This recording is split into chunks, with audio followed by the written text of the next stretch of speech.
Hello and welcome to another March to a Million podcast with your host, Greg DuPont. Today is episode 5 of our mini-series, The Attorney Advisor Advantage. So here's the big deal. I think that professionals need to lean on other professionals a little bit more because we're stronger together. And luckily, Greg agrees with that too. And that's the premise of the show today.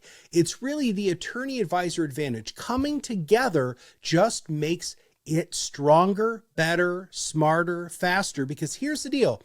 In my experience, you've got the attorneys who will do something and the advisor who will do something, and then something gets dropped because there isn't a good amount of communication between them. So Greg, welcome to the show. Where are we going with this, my friend?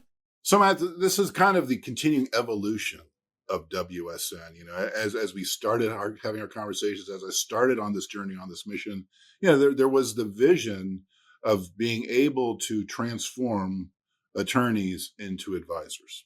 And that still is one of the underlying goals, not just to have the attorneys be in a position where they are collaborating. We're going to talk deeply about this, but we ultimately want them to know, what they're doing from the technique standpoint. But what I have found from our journey here, working with the attorneys throughout these years now, it's easier said than done. Yeah. And my efforts initially to cram my 15 years of learning into nuggets that the attorneys can use and latch on to and move forward.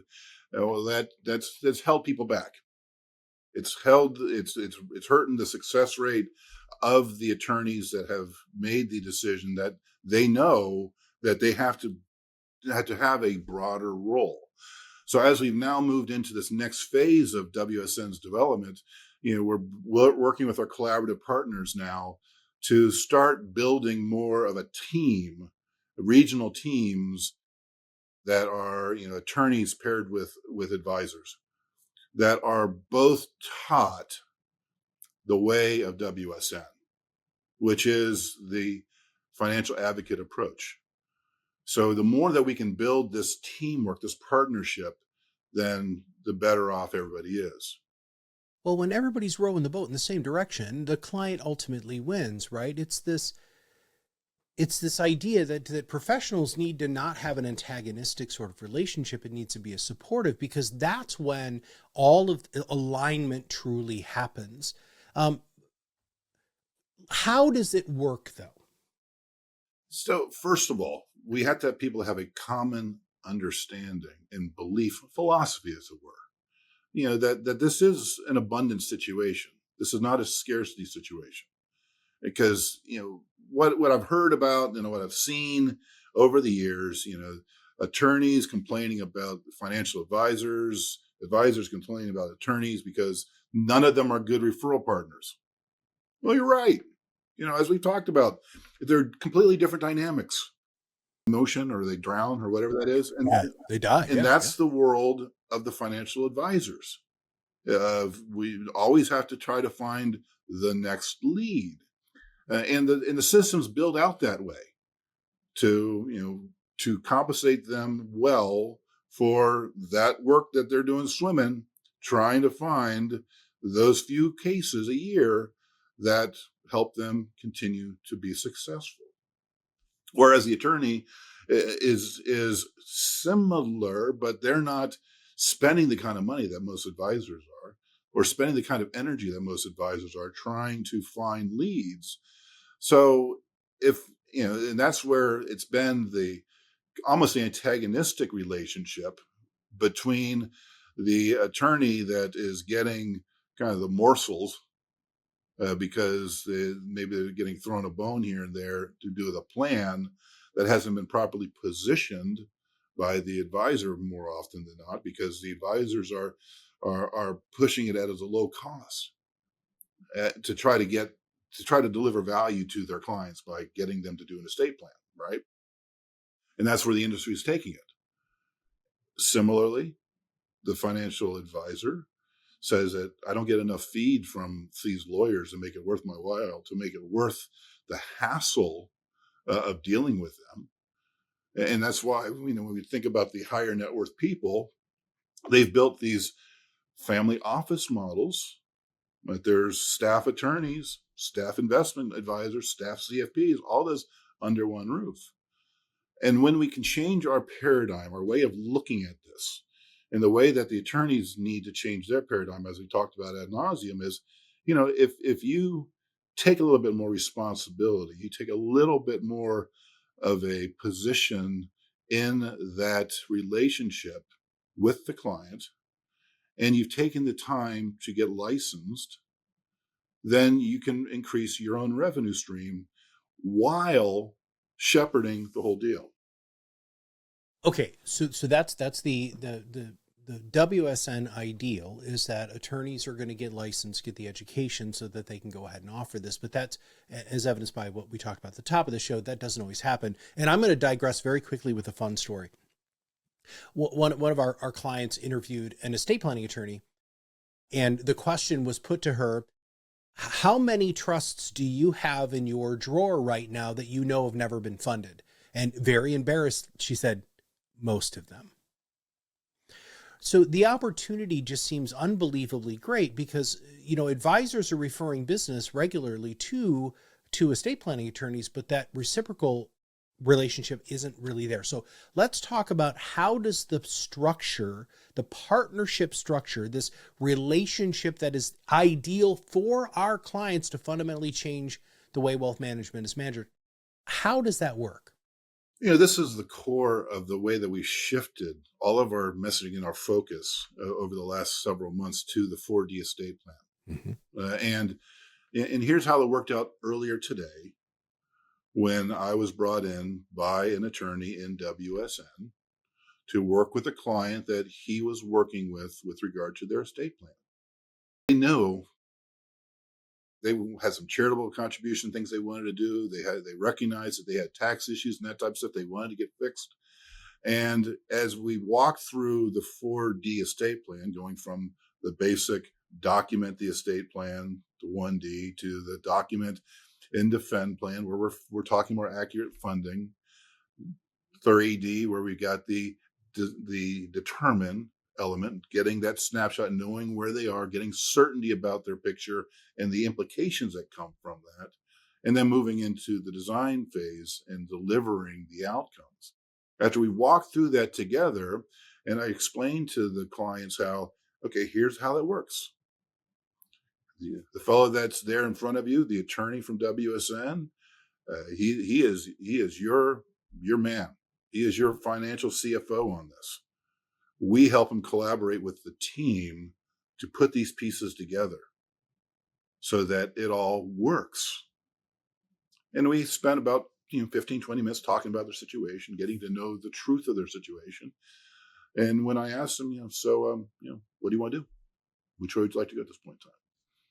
They looked at each other and paused for a little while, and recognizing the truth of their situation in terms of things going everywhere and not being funded, they're like, well, I think the only probability that we'll get this thing all taken care of is if we go forward with the 4D plan and get it all taken care of.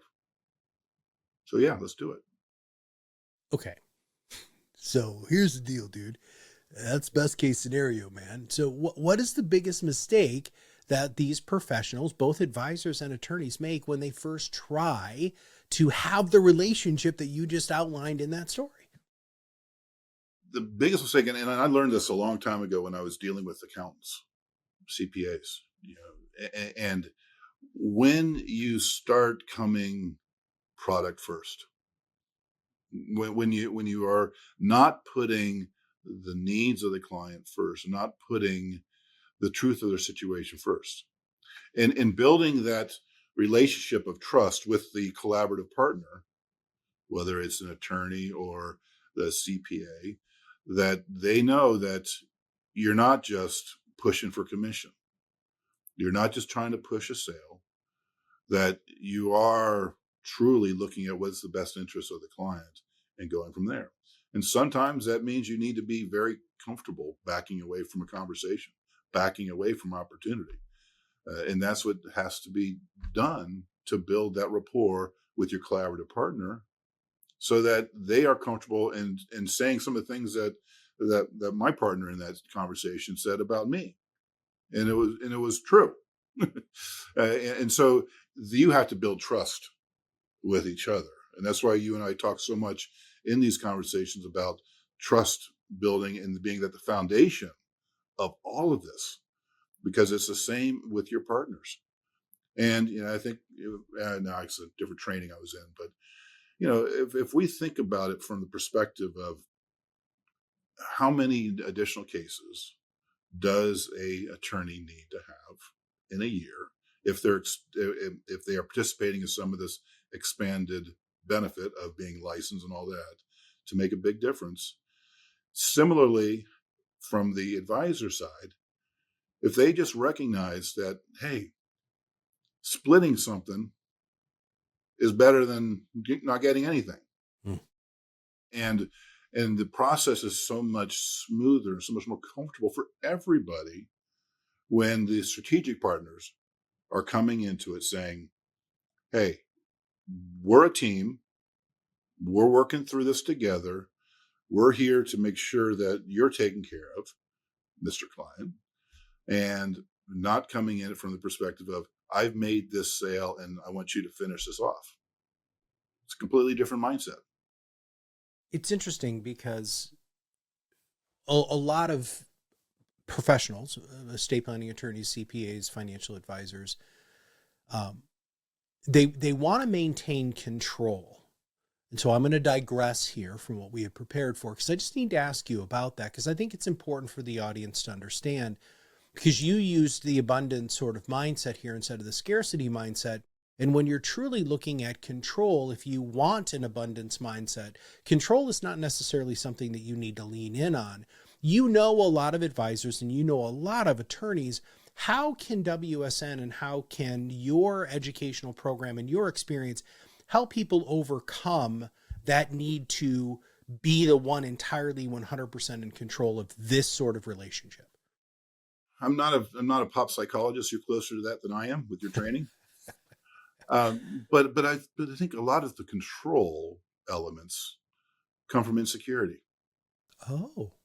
And for the attorney, for example, it's, I got to control the estate planning documentation process, and I can't go outside of that and talk about X, Y, and Z because I don't know it. I can't go outside and talk about investments because I don't know it. And we talked about Colby and all that stuff. These, predominantly we attorneys are fact finder follow throughs. We need to have a great level of detail and certainty before we will step into that. I don't happen to be limited that way, by the way. It's not the way I'm wired. I'm wired to jump in. Mm-hmm. And so when we've got that lack of understanding about what the other guy is doing, then yeah, we're going to try to take control. But here's where it harms the client. This is where, at an 80% level kind of training makes a huge difference. And that is predominantly financial guys are either an investment guy or an insurance guy, and they're not tax guys. And the attorney, with just a little bit of our training, can be the tax guy. And when you're talking about teeing up some of these things that I see out there in terms of opportunities and complexity of cases, then the attorney can tee that up. And if in that particular pairing, the attorney and the financial guy don't really have the expertise necessary for that particular case, that's when they lean on the network, where we have, one phone call away from some of the leading tax planners in the country to be able to close that gap. And the attorney is licensed to have that conversation. The financial advisor, whether it's from the investment world or the insurance world, is able to pull that into the conversation. And as long as we keep that North Star of what are we doing, it being in the client's best interest, then it all works out. Well, let's bring this home with a rubber meets the road. So you had shared with me earlier that you got a case study. Do you want to spend a few minutes and just dive into that?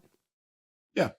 So, in this particular situation, it's a husband and wife in their early 60s, early retirees, and they had 7 kids, and they had they had some charitable inclination, and they had pension income, and they had Social Security income.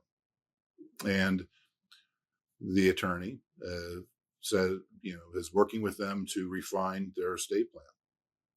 And as we're walking through our conversation, they're saying, "Wait, I think I understand this." So what you're saying to me is, all of these other. So we got this type of trust, but we may also want this down the road, and we've done this with our investments already, but we can do this and this.